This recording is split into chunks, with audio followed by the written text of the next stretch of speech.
Konnichiwa, y'all, and welcome to another 10 at 10.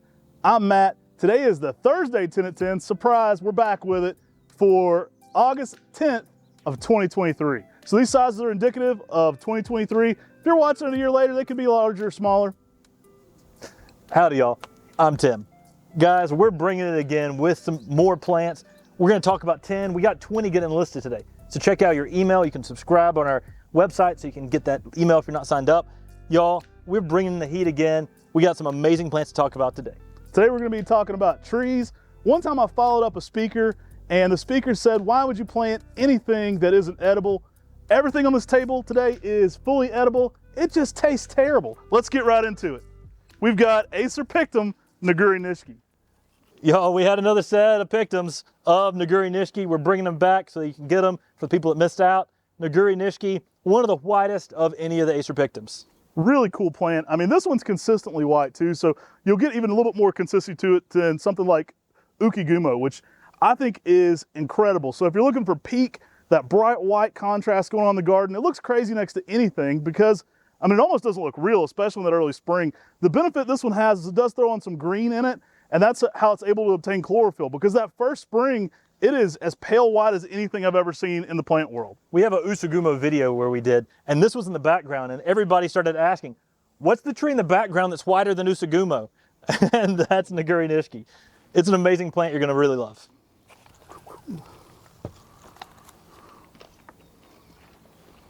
Guys, we got Rikuzen Shidari coming back to a 10 at 10. You've probably heard us tell the story. A friend of ours in Japan, he got some cuttings of this when he wasn't supposed to from a temple in Japan. So that's how this one got out there. And it has a happy ending to the story because the temple was lost during the tsunami. The original plant was lost, and he returned a 10-gallon of this to the monks there and said, hey, I want to share this with you so this temple can still have this tree going forward. Pretty cool story, interesting plant. Dr. Creech always jokes, if you have 10 horticulturalists in a room, you got 10 thieves in a room, and that may be true, but Rikuzen Shidari, even if it comes from a stolen background, will steal your heart in the garden. It has large leaves, almost like Osakazuki. It goes to a yellow fall color, and with its weeping habit, it's something that can pair with Osakazuki really well. It'll look very similar, give a very summery feel with the green foliage, but it has a very cascading habit. I recommend staking them up and letting them cascade down from it because it has a very similar habit to Ryusen, but with yellow fall color as well. I mean, this plant is simply amazing. Yeah, those larger leaves really make it one of the first weeping styles that probably doesn't have any lineage with Ryusen. I mean, it's similar in that it is that pendulous, but it has large Amoenum style foliage. Tim mentioned it, but that yellow fall color is really intense. It's one of my favorite yellow Japanese maples in the fall all around. So it's a great plant to put out there in the garden where you want that splash of yellow fall interest. Really a showy overall plant. Great for the container garden too. You can put this in a big blue pot, stake it up, let it get as big as you want. You can pick whatever color pot you want. I won't tell you what to do. It's gonna look incredible. Now, if you've seen our video on Momiji tempura in Japan, where Matt and I go and make Momiji tempura with one of the most famous people in all of Mino Park who makes Momiji tempura, that's eating Japanese maple leaves, fried maple leaves, and they actually taste good. And if you saw that video, thanks. I don't think a lot of people did. Go back and watch our Japanese content if you want more Japanese content. We got a lot more Japanese content. So go watch Monkey Park too. I need some love. But this one goes to that yellow fall color, which means it's an excellent candidate for that Momiji tempura. Guys, if you want to make some Momiji tempura, put this out in your garden, collect the leaves in the fall, soak them in that sugar, and you're going to be able to make some Momiji tempura. It actually is edible. Back to the original joke. Back again, bonsai babies. Guys, these aren't bonsai, but what these are plants that you can turn into bonsai very easily. These are seedlings with a dwarf dense compact habit, smaller leaves, and these are some good sizes in these bonsai babies. So you ask a lot for ungrafted content. These are ungrafted. So these are from seed. There's a little variability to them since they're from seed, but they come back pretty consistent. So if you're a bonsai guy and you want to make content from your plant, get this out in the ground, collect seeds from this. Take rooted cuttings, air layers from this. It's a great way to get tons of bonsai material. These are seedlings though, so you can go straight into the bonsai pot with this. There's no graft going on, and incredible looking plants. Really typically oranges to reds in the fall. There's a little diversity there, but really nice overall seed set of these that brings that tight, dense look. These will probably sell out fast, so check out fast, add them to your cart, and check out as quickly as you can, because when you complete that checkout process, that's when it's held for you, not just when it's added to your cart. That's good to know. I think I've said that a few times. Tsutsuri no Mai. Y'all, this is a variegated selection from Japan.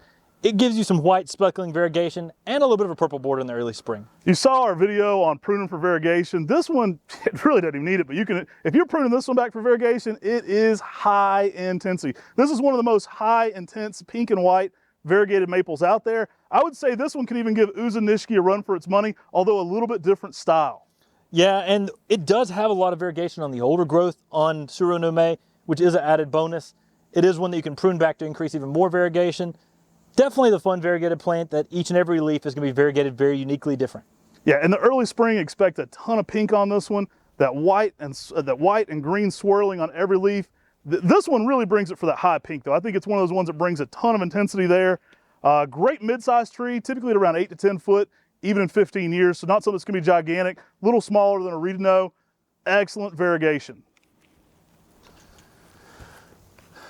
All right, y'all, we're bringing one of our employees' favorite trees. It's quickly becoming one of y'all's favorite trees, Acer Shirasawa Bronze Age. Oh, Bronze Age is super cool. This one does sell out as well. It's always popular. You know, I would say what's really impressive to me is this is Talon Buchholz's wife's favorite tree. So that's saying a lot. She gets to see everything. It's like the comedian's wife. She gets all the jokes ahead of time and she says, that ain't funny. She said, this is a winner. She knows all about this one. I'm a fan. Bronze Age brings it. I think it's a perfect pairing with Moonrise because you get those reverse colors, bronze colors, but then you get those intense pink overlays over top of that. Yeah, that pink-red new growth in the early spring is outstanding, and then go into that bronze afterwards with a leaf that cups down just a little bit. This tree lays out a platform that really the Bronze Age name is perfect for. I mean, you have this tree in there, it's going to give you a lot of really cool bronzes. It has more of that rounded foliage. Even though it's deeply incised, you can still see that Acer Shirasawa in it. It is outstanding. Pair this, like Matt said, with Moonrise. You're going to get contrast in the spring. And the fall color on this tree is really nice shades of yellows infused with orange. And that is when it becomes one of everybody's favorite trees, because this tree has such an intense yellows infused with orange fall color that it becomes the tree that stands out in the greenhouse. If our employees don't buy one in the spring and the summer, then they get one in the fall when they realize all 3 seasons are so crazy on this one. Lovely new plant. I think as it's getting more popular, we were one of the first places to ever offer this one. Talon got it to us early to evaluate, and I think when we first dropped it, people were like, huh, what's that? And now the world knows. So this one's really popular now. I think it's kind of hit the market and there's people waiting on it. Acer Shirasawa Bronze Age. Ooh, what do we have here? Guys, we got Acer Palmatum KGB. All right, y'all, we're bringing back King George Broom, KGB, whatever you want to call it. This was a tree found by Ed Shin and his son. They found it there as an older broom growing in Maryland on King George Boulevard. So that's where that secret KGB comes in. No one's getting off right now. The name King George Broom comes from the road, King George Boulevard, in which it was found. And no one really knew if this was a pre-existing broom that had never been in the trade before or a unique new broom occurring. It was so unique there in the landscape, and it looks like nothing else that's in the trade. Now this one will keep putting on red new growth, purple red new growth, getting like a lime green color on the older growth. It is a tight, dense, compact tree. We got some really good sized 1 gallons right now. You're gonna love this tree. Oh, good density on this one. It does tend to be more of a ball shape, so this one almost looking a little more Twombly's. Don't let that fool you. They'll get to a little bit more of a dense, round canopy to them. I know the late, great Tom Cox had one we gave him in his garden, and he absolutely loved it. It was up there close where he could visit it in his conifer garden, putting that deciduous splash in his favorite conifer planting. I know Ed Shin had a big part in this tree, and he was getting this tree out there in the nursery trade. And that KGB name was that like secret code name, because this was such a cool new secret. It's the top secret tree, guys. This one is a tree that's going to put a lot of unique colors for a small little dwarf. Pair it with something like a Shana, you're going to see how they're starkly different. And this is a tree you'll really love. Until it gets taken out by MI6 or Mossad or the Secret Service.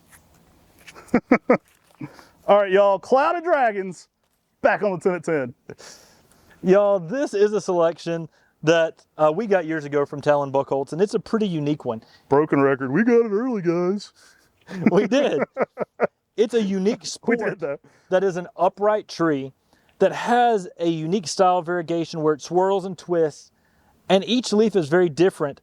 It gets some white variegation in there, but the leaves themselves just really give every little leaf something unique and different. And if you really start to look at it, it looks kind of cloud-like on the variegation, and that unique foliage, you can see how you get that dragon name in there. As it slows down, you almost get the dragon claw, like the Shirai no Sume kind of vibes from it, but with swirling variegation to that. So behind the tips of those dragon claws, there's a ton of white going on. Maybe that's where the cloud's at, I don't know. It's a cool plant either way. I've got one of these in a high shade canopy, and it shows out every spring with high intense variegation, and a really cool plant. I think it's a very new one. Again, another one of those plants that really, I don't know if the market's really found out about this one yet. As it gets more and more popular and it gets out there, it's one that gets more and more, sign me up to get notified when that's back in stock. And it goes to really nice shades of oranges and reds in the fall. Tree you're gonna really like. Cloud of Dragons. Hey guys, here's another one introduced by, guess you know who? Talon Buckholz. Hey, guess what else? We got this one early before everybody else. We got Green Twinkle here. I've got a giant size one of these in my garden. Maybe we need to go do a cultivar highlight. Really fun plant. This one is funky. It kind of just makes a small round habit to it, dense and full, typically about 6 by 6, even in 10 years. But Green Twinkles kind of has that little bit of twinkling foliage to it. It's weird in that it looks like a broom, but the foliage is like a small Matsumure. Yeah, I mean, the plant in Matt's yard is probably 3 to 4 feet tall, 3 to 4 foot wide. Talon gave it to us as a 10-gallon, and sure, when we saw that plant, it put a twinkle in our eye. Guys, Green Twinkle, it's got this unique sort of heavily divided foliage. It's a plant you're gonna really like. It's very different, very unique, and it's a rock star in Matt's garden. Fun one for container gardening too. You can put this one in a big patio planter. You know, I say this a lot with trees that are green, but you don't have to worry about this one green up in the shade. So if you're gonna put it in a planter, it's a great one for a shady condition. You're still gonna get those intense yellows to oranges in the fall color, but it's gonna keep what you like about it in that green shade, even in a heavy setting, all the time. Love Green Twinkles, and it does just kind of have a twinkle about it, especially when it's glowing in the wind. It kind of has that little bit of a catch your eye quality to it. Makes a great pairing with red lace leaves, but really any of the red dwarfs. I mean, put this out with Judy Girl Broom or KGB we had on the table earlier, you're gonna have a really fun dwarf Japanese maple collection. It's almost like a Seiho, but with a small green Matsumure leaf. Yeah, it's super funky. It puts on a lot of interior growth too, so. Guys, we got another one by guess you know who? Dick Vandermatt. Yeah, this one's won by Dick Vandermatt, a good friend of ours. We get some of that stuff early too, so I want to brag on that too. Mila, y'all, back on the table. Guys, Mila, it's gonna sell out quick today. Check out quick. This tree has unreal colors. Check out our full cultivar highlight on East Palmetto Mila at our parents' home at Maplewood Gardens. It puts on this cherry red new growth with emerald hues in there, with some maroons in there, with a little bit of lime green to the eye of the plant. This is one that's just super hard to describe the spring color. I mean, it's a rock star all throughout the season, spring, summer, and the fall colors are bright oranges and reds. Mila just keeps winning. It's one that you're gonna look at in every single season and you're gonna go, oh man, that needs another look. Like every single season you go back out there and you're like, oh, that one's pretty interesting. Like the first time I ever got this, I grafted it, I got it in the ground. That's where that original stock plant comes from. And every time I went to check on it, I'm like, oh, that does that this time of year? This thing is crazy. So even right now in August, we're getting these interesting pink pale flushes over top of this, some dark burgundy, really fun, greener, older growth. It kind of gets a blue-green emeraldy color to it on the older growth, but this thing, especially in the early spring, can be one of the most intense contrasts of yellows and pink red just within its own leaf. When we had time when we used to do things, appointments here at the nursery, it was very different because we'd be here in the summer and everybody would just run to this plant. Yeah. They would see this new growth flush on there and they'd be like, I want that. And it quickly became a plant that everybody just loved. We got some good photos on our website of this plant in the spring. You can see what this plant looks like now during the summer with some green leaves down low and this amazing color up top. It's a tree you're gonna love. All right, one more Dick Vandermatt one on the table here today. We've got Acer palmatum Isabel. Now this is one I don't think we've offered in a little while. Y'all, this is a high demand spring interest plant. In the early spring, this thing can give you some really nice shades of pink. And we're talking like highlighter pink to like salmon pink. Barbie pink. Yeah. I mean, everybody just saw the Barbie thing. This has got pink and yellow. It brings it. It is intensely pink in the spring. If you're looking for a pink tree to bonsai, this would be a cool choice too to throw in there with the DeSojos and the DeSojos and all the others. This one is incredible though. In the landscape, in the ground. I think I got a short on it I did in the ground this year. Really bringing it with that high intensity color to it. And it's smaller overall foliage too. So it is one that does have tinier foliage, which makes it great for bonsai as well. Now, people ask, how is this different from Reuben? Reuben's a different shade of pink, and Reuben is more lateral spreading and more shrub-like. This one is more upright and dense. And so you get more of an upright tree out of this. I mean, this plant is outstanding. The spring color on this though, it just grabs your attention. It's one of those flowering interest trees in the early spring where the early spring color is so much like a flower, you're gonna enjoy each and every season. And it changes throughout the seasons.